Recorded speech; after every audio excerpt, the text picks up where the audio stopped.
Hello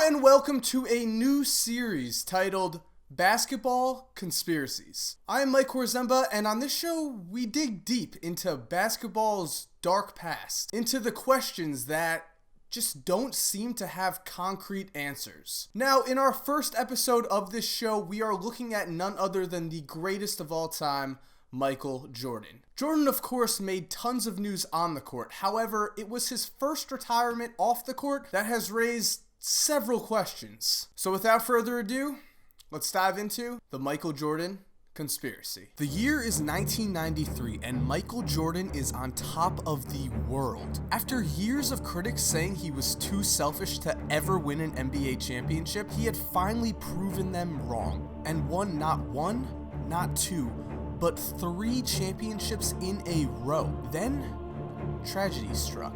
On July 23, 1993, Jordan's father was murdered at a rest area in North Carolina. 4 months later, Jordan announced his retirement from the NBA, walking away from the game he was on top of. At the time, Jordan cited a lack of motivation as his reason for retirement. But almost immediately, conspiracy theories were introduced. These conspiracy theories were mainly centered around his gambling. Now, it's no secret now that Michael Jordan is a huge gambler. However, back then, the public had no idea he was such a huge gambler. Remember, this was back before social media existed, back before even the internet had risen to its current popularity. Athletes, even star athletes such as Jordan, were able to live relatively secret lives. And with this, the first part of Jordan's conspiracy is introduced. Because while the public may not have been aware of Jordan's gambling at the time, we certainly are aware of it now.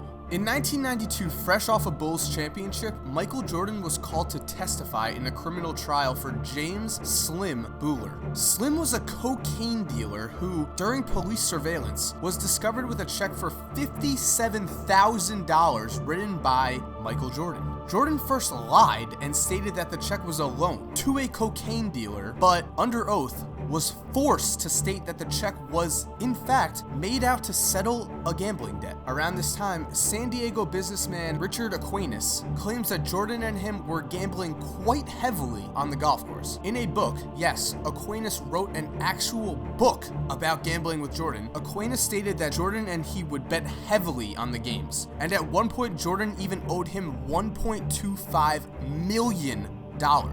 A number that was eventually settled to $300,000. And in May 1993, what finally pushed the NBA over the edge was Jordan's behavior during the playoffs. On the same day as Game 2 of the Eastern Conference Finals, Jordan was seen gambling in Atlantic City as late as 2:30 in the morning. At this time, the NBA had had enough and announced it was officially investigating Jordan's gambling to see if they needed to hand down any disciplinary action. Punishment for Jordan's actions seemed like a certainty at the time. Then he retired, which raises the question: did Michael Jordan and David Stern make some kind of handshake deal which allowed Jordan to keep his reputation clean while also allowing the NBA to keep their most marketable star's reputation untarnished? Let's look at the facts here. Michael Jordan was the NBA at this point in time. Everyone wore his shoes, everyone emulated his moves, and everyone wanted to be like Mike. The NBA was in a good place, experiencing great ratings at this time due in part to the frenzy surrounding Jordan. The last thing the league needed was their superstar to be suspended and thus shamed to the public. It makes perfect sense that David Stern would look to avoid this. Now, let's consider the NBA's investigation into Jordan's gambling. The investigation took place for 5 months, and with the obvious accounts of Jordan's gambling on public record, it was a certainty at the time that Jordan would face some sort of discipline for his actions. Instead, Jordan retired, and 2 days later, the league concluded its investigation, stating that they had found no trace of Jordan's gambling. Suspicious. And finally, at Jordan's press conference, when asked if an NBA return was in the future for him, he stated, 5 years down the line, if that urge comes back, if the Bulls have me, if David Stern lets me back in the league, I may come back. If David Stern lets me back in the league? That certainly sounds like Stern had something to do with his retirement. And all of this, combined with the fact that Michael Jordan is known as the greatest competitor of all time, a man who lived to be the best, who lived to vanquish any opponent who stepped in his path, and it's just strange that he would suddenly give all of this up to go and play minor league baseball, a sport in which he clearly lacked talent and was nothing more than a way for the White Sox minor league team to sell tickets. Now, with everything said today, I do want to make it clear that there is no concrete proof that Michael Jordan and David Stern made some kind of handshake deal. But when you just look at this whole scenario, something just seems off. Why would the greatest competitor of all time suddenly walk away from the game he was on top of to play a sport where he was below average? Why would the NBA, with such obvious proof that Jordan was definitely gambling in some vicinity, suddenly just drop their investigation 2 days after Jordan's